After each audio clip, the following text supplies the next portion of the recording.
Welcome to the Adventures in Learning podcast. I'm your host, Dr. Diane, and today we are talking to picture book author June Smalls. Her book, They Lead, The Wolf Pack, just came out, but she's also got some amazing, wonderful books that I can't wait for her to share with you. I met her when she wrote Odd Animal ABCs, and she brought it to the Children's Museum where I was working at the time.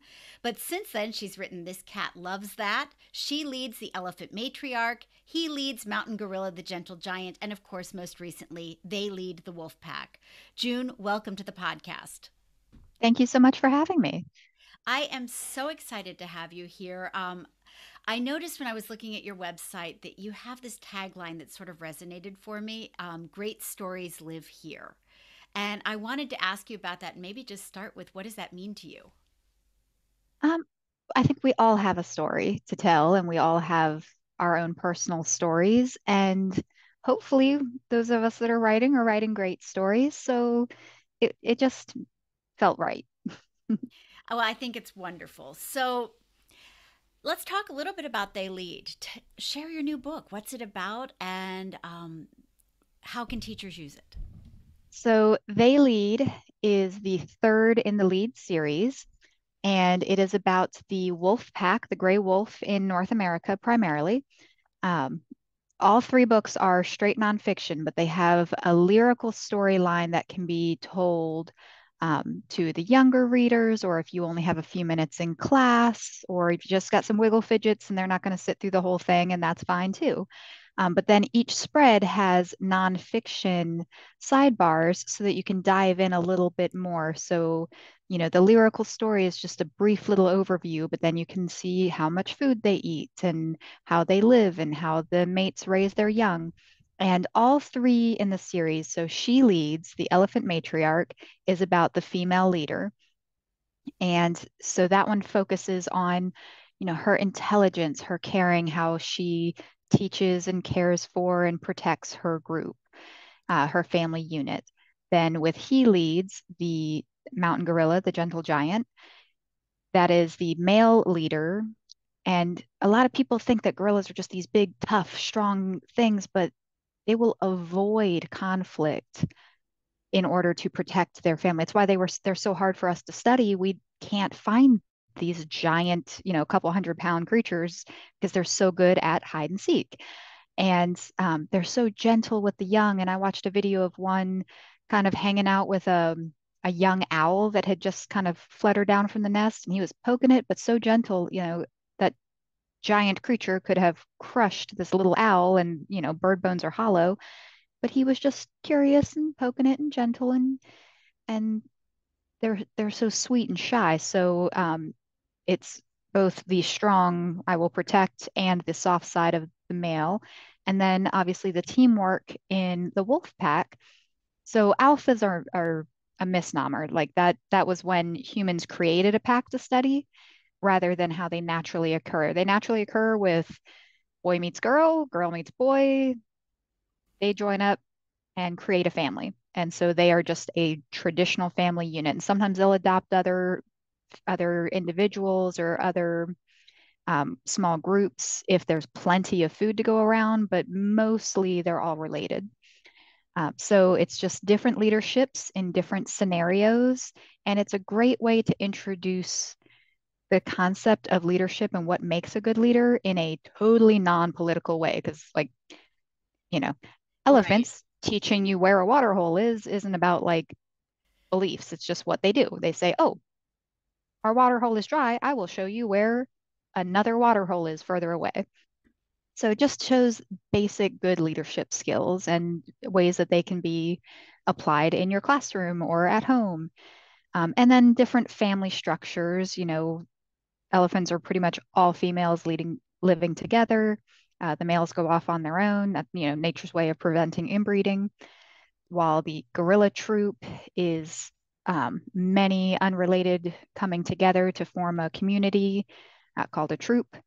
And then the wolf pack obviously is almost the very traditional mom, dad, and kids. So you get to see different structures and how they work and why they work in those environments, and that there's no one right way to be. There's just different things that work in different scenarios. So it sounds like you've packed an awful lot into these books.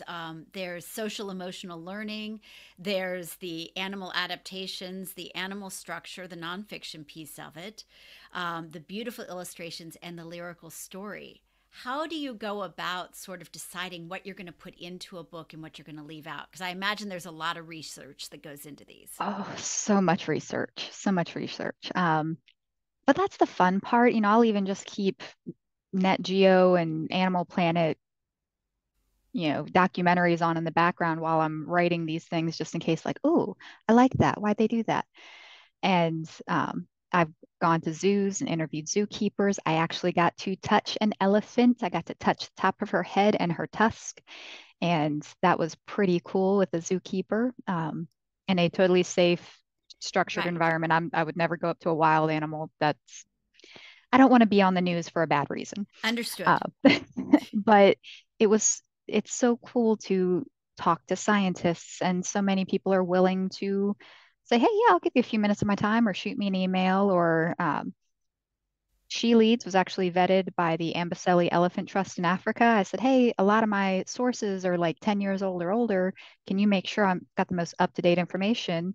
And the book is shorter than this email. And they were like, absolutely, send it down and we'll take a look and correct a few things. And, so a lot of people with the knowledge are willing to share the knowledge with us writers. And And then I just got blessed that the illustrator, Yumi Shimokura, is ridiculously fantastic. I was going to say the illustrations are absolutely gorgeous. Do you want to share a favorite page or a favorite part from one of the books? Oh, all of them. They're I they're know I'm beautiful. asking you to pick your favorite child.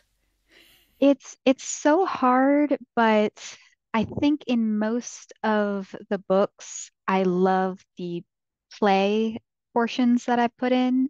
So while, living as a wild animal is difficult, it's hard. There's lots of death and danger and bad things. But in each book, there's a spot about how the young play and um, how the adults are watching or even playing with them. And it's not all about survival. They just bond through play, and I love that. And sometimes it also follows up a sad part, like if one animal is lost, but then on the next page the elephant is playing with a stick, which they do in the wild. They will play with toys, chase the birds. But I think that those joyful parts are my favorite. And then, as you're working with your illustrator, I know that often the author and illustrator don't meet. So, how do you set it up so that the illustrator knows kind of what you're envisioning for the book? Dumb luck. No, not exactly. So, I mean, especially with this nonfiction, we know that we're following a life cycle. When I'm talking about watering holes and traveling, I'm just giving them a general idea, for this particular one, it's Yumi, and she just rolls with it. Since it's nonfiction, they do send me the art first, just so I can correct anything that could be inaccurate, or add little tidbits. Like initially, when I got a rough sketch, the elephant ears didn't have a ton of tears in them, but that's actually how we identify them in the wild. So, because from a distance, it's just a really big gray blob, and all the gray blobs look the same. But the tears that they get, some through fighting or injury, but mostly just through eating and dragging those branches by them, just Yeah. wears down the edges of their ears. So I was able to say, hey, can we make those a little bit more distinct and unique? And the art director says, absolutely, we'll tell Yumi. Yumi crushed it. So you can actually follow the matriarch and see which one she is on every spread. So I don't get to be an art director. I don't get to say, I would love for this to be here, this to be here. I just get to say, hey, this is accurate. Or, hey, I think one time I said, can we have a little something different here just because this is a big deal in the wolf life? And, you know, the art director said, we understand, absolutely. But mostly I'm just saying, hey, yeah, it's scientifically accurate. We had a lot of back and forth on the one where it looks like the elephant is crying, because when an elephant is stressed, It doesn't have tear ducts, so it doesn't cry the way a human cries, but it has glands at the eye, glands on the temple, glands on the rear end that will leak when stressed. And they have been photographed and videoed appearing to cry at these um, bodies of dead elephants. So it's an accurate representation, but I know a lot of people get jumpy at that. So we had a lot of back and forth on that one. Sounds exciting. And I noticed, like, on your fun facts, you talked about have swum with sharks, you fed tigers, you met an elephant, you were bitten by an emu twice. Um, Two different emus, two different Wait, zoos. okay, so please tell us about how you got bit by an emu. I think they don't like cameras. So that was just the first one, I think, was a petting zoo with my daughter on a field trip, or so it was a educational farm nearby. I shouldn't say a petting zoo. And when I pulled my camera out, he came up and I thought, oh, he's just like a shiny camera. And he bit my camera and my hand. And then virtually the same thing happened at a different zoo where it had this little area where you could feed, like 4 or 5 different animals. And it's funny because I had it on video with my daughter saying, he's going to bite you. And I said, no, honey, I'm just taking a quick clip. And then he bit me. Uh, And she felt really superior. oh, absolutely. There's nothing like a tween, going, I told you so. But yeah, so just a lot of that is when I was visiting zoos and, sometimes when you're doing research and you get to do a little bit more of the behind the scenes thing, it's pretty cool. She did not like when she went behind the scenes with me and one of the baby camels tried to eat her hair tie and sucked her whole ponytail in his mouth. Oh my. So what's been the most kind of incredible or unexpected research trip you've done as you've been learning about the animals? I would say getting to touch the elephant was pretty cool. Like I was hoping I could get a kind of in front of the elephant and take a picture, and he was like, "Come meet her," and that was amazing. I've also met a wolf at a great distance, and have a picture where she is pretty far behind me. And then, yeah, just and getting to talk to great people. I did research on fusas for a book that never came to fruition, but I emailed the scientist and he said, I'm actually driving a couple hours. Give me a call. And I'm just literally driving from point A to point B. I got an hour, hour and a half of your time. And so meet Wow. great people are a cool part of it. Is there a bucket list place or creature or that you would like to research that sort of is tickling the back of your mind or on your wish list? So my all-time favorite creatures are turtles. And I almost can't write a good turtle book because I don't want to do them dirty. Because I just love them. They're underappreciated. People assume that they're boring and they're really cool. Sea turtles especially are just amazing. Yes. Uh, and I would love, love, love to go see sea turtles hatch somewhere. Like that would be a bucket list item. That would be amazing. Well, very cool. So let's take a step back and let's talk a little bit about June Smalls. I like to ask people to tell us about your adventure in learning. How did you become the author that you are today? What was your story that led to this? Um, I was always a bookworm, and growing up in the 80s and 90s, we didn't always have cable, but and being the youngest of 4 kids and 2 dozen or more cousins that were always, you know, we're always all on top of each other. We didn't always have a lot of stuff, but we had a library card.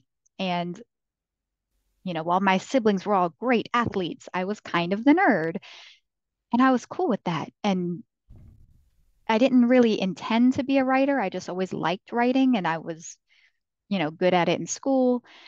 And it, I wrote for fun, I wrote little scenes. And then one day I was watching a Barbie movie with my daughter and I was like, this gives me a really cool idea. I should really do something with this. And then, within a few months, I was like, okay, I've written for fun. I'm going to write for children because this is the part that gets me really excited and gets all my nerdiness happy. And I want to say that was back in like 2013, because then I joined SCBWI and like tried to be all professional and realized I sucked. I wrote very preachy picture books with 3 times the amount of words that should be there. But that's when I got started and I eased my way in. So it wasn't like my whole life, I'm going to be a writer. But once I found it, it was just like this is what I've been missing. That's awesome. And are there books that influenced you, like as a child, or books that influenced you? Because I know a lot of authors, I've talked to them, and it was as they were reading to their own kids. It was a new wave of picture books that sort of inspired and moved them. Were there books that sort of you went, that's what I want to do, or that inspires me, or I think they're cool? Yes, but I I read voraciously and I have since I was little. Whatever the max number of books I could carry in my scrawny little 6-year-old arms, I was carrying. And I want to say so many books that I probably don't even remember just got me excited about the next book. And then when I found the Saddle Club series, the chapter books when in the 90s, and I just couldn't get enough of them. I mean, I had a list of which numbers I'd already read, and every trip to the library, I tried to find the ones I hadn't read. And then, reading to my daughter the newer stuff that was just funny and nonfiction that wasn't just boring. This dude did a Right. thing on a date. And I can't say there was ever one book that changed me or that gave me a wake up, but there was every book by every author and every illustrator who just made me realize that there was more on the page than just the words. They all are tiny little grains of sand that built this up. Well, and it sounds like I'm envisioning 6-year-old June carrying all the books in her arms. It sounds like libraries were a huge part of that as well. Oh, absolutely. We went for a while. I think we went every Friday.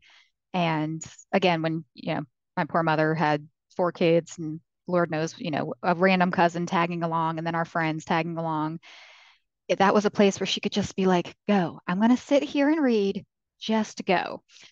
And she got some quiet time. So I'm sure as an adult, I appreciate that differently than I did as a child.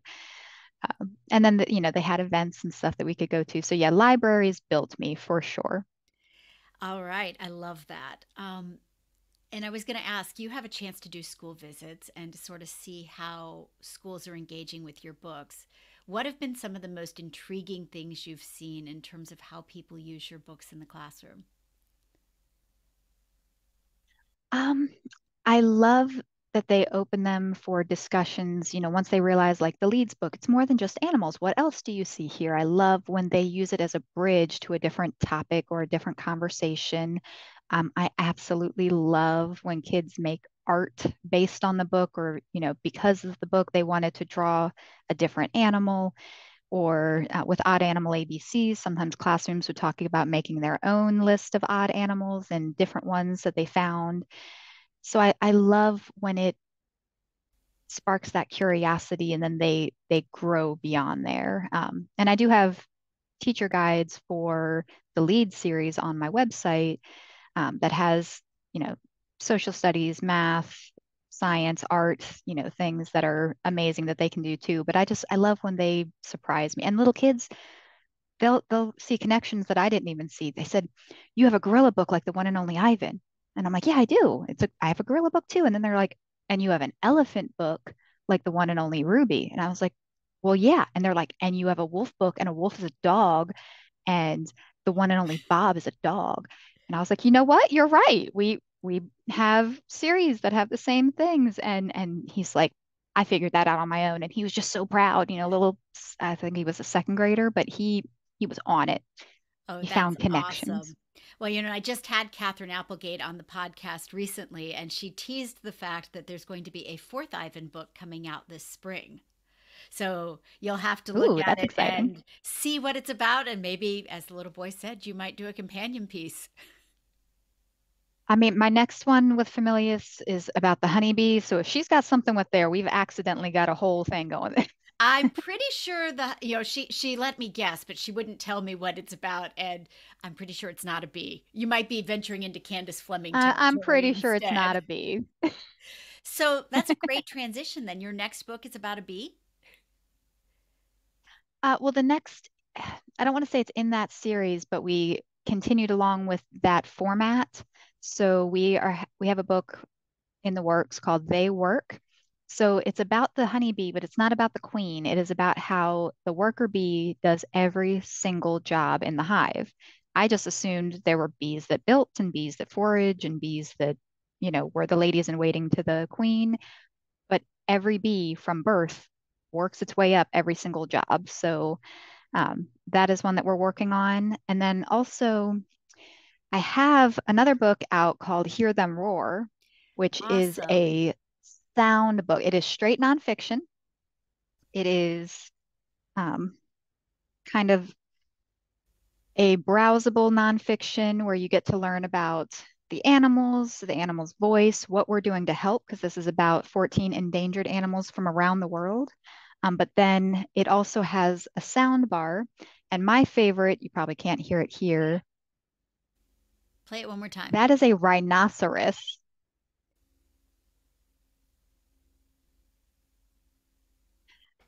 So a rhinoceros makes these little squealy sounds, which a big tank of an animal making those little sounds is just Yeah. adorable.